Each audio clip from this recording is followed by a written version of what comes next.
Madison returns back to work, and one of his co-workers was giving him, giving him a little grief about being able to go work with the Criers and talking about how crazy Veronica was and different things of that nature as it relates to the family. Madison didn't play into it, basically act like he didn't know what the guy was talking about. So when he arrived, he was sent into one of the patients' room that the guy said was crazy. Lo and behold, he walked in, introduced himself. This is Madison. My name is Madison. I'll be here to. When he noticed it was Justin, and Justin was like, "You be here to do what?" He said, "Not treat you." So before he could turn to leave the room, Justin goes into a whole spiel about, you think you're special. Jeffrey doesn't care about you. He'll do this to you next. Don't love him because he'll turn on you and, do the same thing to you, basically. So when Madison got back to the nurse's station and he was with his coworker, he basically informed him that was the guy that assaulted me in the parking lot. And he said, well, we need to let the police know. Why don't we notify the police? He said he is the police. So Jeffrey comes in to visit Justin. And Madison basically, asked him, are you sure you're here to see him? He said, yeah. So he basically showed him to the room. And Madison, in so many words, was like, look, bruh, I made a mistake. Maybe we shouldn't be getting to know one another. And I'm going to just try to find a way to, basically get somebody else to take my place to care for your father. He's kind of trying to disassociate himself with the situation. I don't blame him. He should have been doing it. Stop trying to be a hero. Anyway, Jeffrey goes to see Justin, and Justin said, I knew you'd come. And Justin continued to lie. He told Jeffrey that a neighbor that heard him called the police. Jeffrey said, well, when I called 911, they told me that you called. Justin talked about how he missed him and how he was so sorry and things of that nature. Jeffrey basically told him that you're not in love with me. You're more like infatuated. And then he tried to recommend, as a clinical professional, he tried to recommend a healthy alternative, which would be a psychiatrist that he wasn't trying to hear it. And also,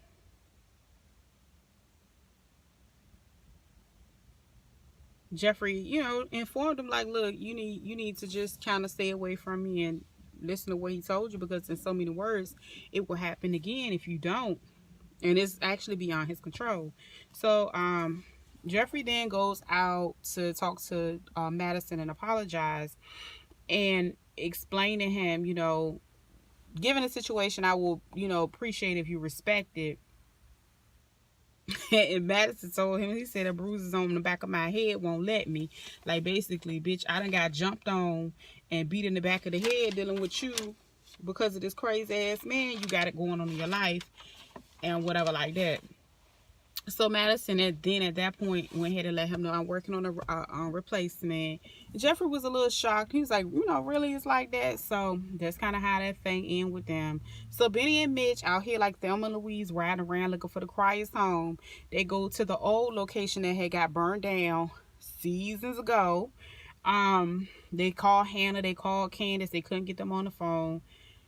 Mitch, then basically informed Benny about when he was at the hospital, how Candace had arrived with an entourage, including the new president-elect, Charles, and how he was talking about how much he liked Candace and how much he informed her mom how much he was crazy about her as well. Veronica sees the FBI surveillance in her home, so she goes to approach them and talk to them about just letting them know, okay, I see you over here watching me. And basically when David pulled up, she said, that's the one you need to actually be watching. So she go and greets him and asks him how's his back, which is real shady as fuck, given the circumstances. He asked to come in. I think he asked about her maid or whatever. And she was like, oh, she's suing me for a hostile work environment. And as David started to kick the bobo, which is the bullshit about Nothing. Veronica showed him the rug. She was like, remember the rug? That's the bloodstained one. That's the first time you ever slapped me. And that was the moment. She said, I purposely didn't clean it because that was the moment you became dead to me. And David said, well, you tried to blow me up. Well, what I'm really here to do, you know, I wanna apologize. Things has gone way too far. I want to take you to dinner. As any smart woman with good intuition, intellectual abilities beyond the average woman, she said, I don't trust you. So he basically talking about how he missed her, he loved her, and how much he was wrong and all that bullshit. And Veronica basically told him get out. Now, my opinion about this Veronica situation, I feel that it's real fucked up how David is trying to play her. They both done things that weren't right, period. I just feel like he's trying to play on her emotion as a woman, because at the end of the day, she loved him. They have so much of a history, and I think he needs to be careful, because she's going to play along with it just to play with his ass, and she's still going to be 10 steps ahead of him. Jim's crybaby cry just fucking got home. I'm about time he got his ragged ass home, because we've been waiting on his ass to get home for 2 goddamn weeks. Moving right along. So he get there and ask them what they want. Candace looks at her mama and say, let her go ahead and say what she got to say to you. Basically, before Hannah could get like 2 or 3 words out, he was like, well, you're not going to threaten me. Don't threaten me. Or whatever. And so, like any other mother, she like, look, you know, did you really, really do this to my son, or whatever the case may be? So,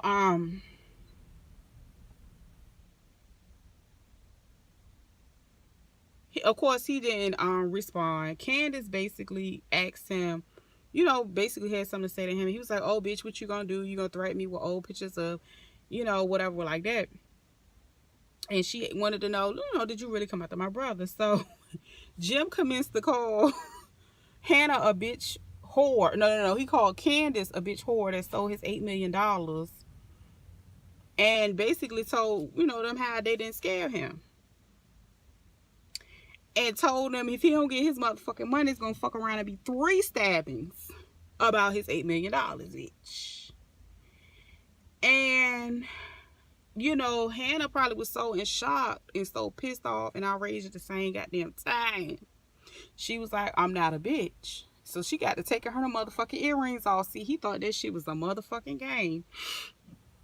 Bitch, before you do what Candace, though, Hannah threw the first punch. And goddamn Candace followed suit, jumped on that bitch back, and they beat his ass down to the ground in his own motherfucking house, straight like that. Shit was good. Shit was live. I was like, goddamn, about time. I can't stand Jim ass, smug ass. So now to wrap all this shit up, it was lit, especially when they jumped in and beat his motherfucking ass. And I just hope they keep beating his ass, and I hope, you know, Jim get fucked up some kind of way, because I seen how next week Catherine gonna remind his motherfucking ass how she been having his ass by the balls for years. So that shit gonna get good, because he probably really think he can talk shit and all that there. But girl, y'all let me know what y'all think, what's gonna happen next week, because, you know, I really think that Wyatt gonna spill that goddamn tea, cause Wyatt, 1, he want his money, 2, he tired of the motherfuckers fucking with him, and bitch, he want to get high. Then Jeffrey gonna fuck around. He gonna fuck around and get fucked up too, cause he keep fucking with that goddamn boy Justin. And he knows Justin ass something is clearly, clinically, mentally wrong with his ass, but he gonna keep on entertaining his ass, cause a small part of him feel like, you know, he's the reason why the goddamn man losing his motherfucking mind. I can't really think of nobody else, but my girl Veronica better watch David motherfucking ass, because I'm going to tell you something. She going to fuck around and fuck him up, because he think he's smart. She going to get him. But anyway, y'all, thank you for watching. Please share, like, subscribe, and I'll be back next week for some more You know what? Peace.